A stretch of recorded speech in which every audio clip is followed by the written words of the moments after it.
압살롬의 반역이 실패하고 이스라엘은 지도자의 공백으로 위기에 처하게 됩니다.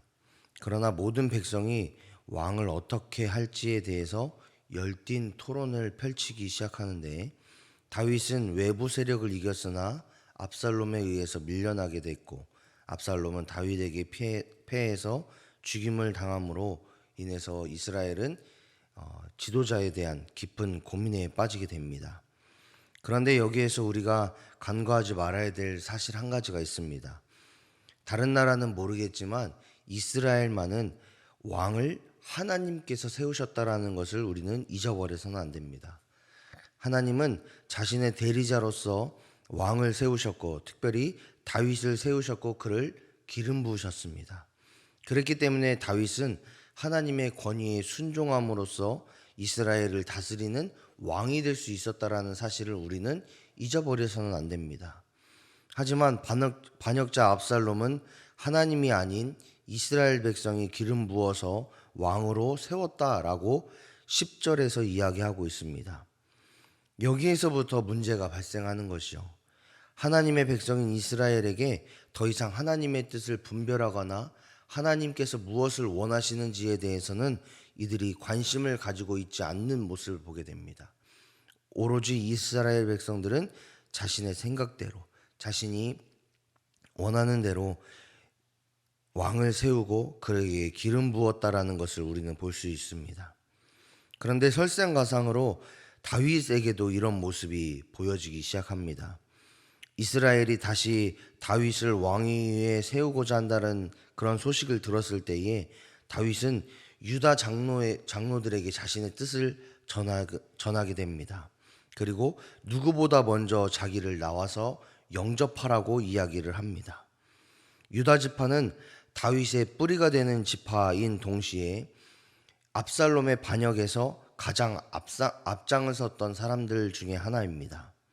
또 13절에 나오는 아마사 역시도 군대의 지휘관이었는데, 그 역시도 압살롬의 반란군의 지휘관을 역임했던 그런 사람이었습니다. 다윗은 자신의 복귀 사실에 기분이 좋았는지 어떤 제재도 없이 유다 지파와 군대 지휘관인 아마사를 용서하며 자신의 편에 서도록 이야기를 합니다. 이에 감격한 유다 지파는 요단에 나가 다윗 왕을 영접하는 거죠. 그런데 여기서도 하나님의 뜻을 물었다, 하나님의 뜻이 어디에 있는지를 다윗이 살폈다, 이런 말이 전혀 나와 있지 않습니다. 오로지 다윗도 이스라엘도 자신들의 뜻과 생각에 옳은 대로 그대로 행하는 것을 보게 됩니다. 이 말씀을 통해서 우리는 두 가지 사실을 묵상할 수 있습니다. 첫 번째로는 하나님의 뜻이 사라진 결정에는, 그리고 그 결과에는 어떤 결과가 나왔는지를 우리가 생각해 볼 수 있습니다. 다윗은 이미 압살롬의 반역으로 인해서 뼈아픈 경험을 했음에도 불구하고 하나님의 뜻을 구하지 않고 있음을 보게 됩니다. 또한 이스라엘 역시도 하나님의 뜻을 구하지 않고 자신들의 생각과 자신들의 소견에 옳은 대로 그 모든 행위들을 하는 교만을 보입니다. 이로써 이스라엘은 다시 한번 하나님 앞에 죄를 범하는 모습을 보게 되는 거죠. 또한 이 엄청난 실책으로 인해서 이스라엘은 또다시 엄청난 결과를 받게 되는 것을 우리가 앞으로 보게 될 것입니다. 이를 통해 우리의 삶 역시도 하나님의 뜻이 결여되면 우리 삶 역시 다윗이나 이스라엘과 같이 하나님께서 원하시지 않는, 하나님께 심판받는 그런 삶을 살 수밖에 없다라는 것을 이 말씀을 통해 반면교사를 삼습니다. 따라서 우리는 날마다 우리의 삶을 살아갈 때마다 하나님의 뜻이 어디에 있는지, 또 하나님께서 우리에게 무엇을 말씀하시는지, 또 우리는 어떻게 삶을 살아가는 것이 하나님의 말씀에 순종하는 것인지를 늘 고민하고 늘 기도하고 늘 순종해야 될 줄 믿습니다. 하나님께서는 우리에게 순종의 삶을 살라고 말씀하십니다. 두 번째로 깨닫는 것은 사람의 마음을 기울이기에 앞서서 하나님의 마음을 기울이는 삶을 살아야 된다는 것을 깨닫게 됩니다. 다윗도 그리고 압살롬도 이스라엘 백성의 마음을 사서 자신들의 입지를 굳건하게 하려는 그런 모습들을 보여줍니다. 그리고 그런 모습들이 실패했다라는 것을 또한 우리는 말씀을 통해 배우게 됩니다. 우리 역시 그런 삶을 살고 있을지 모르겠습니다. 어떻게 하면 사람의 마음을 살까?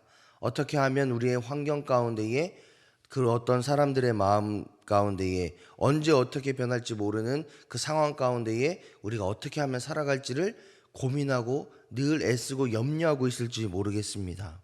그런데 사람의 마음은 언제 어떻게 변할지 모릅니다. 나를 지금 당장 지지하고 나를 좋아하는 것처럼 보이지만 그가 어떻게 언제 마음을 돌변할지를 모릅니다.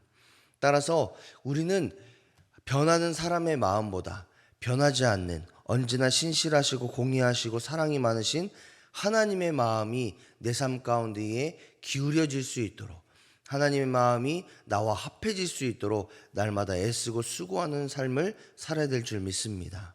우리에게 하나님의 넘치는 은혜와 사랑을 베풀어 주시는 분이 하나님입니다.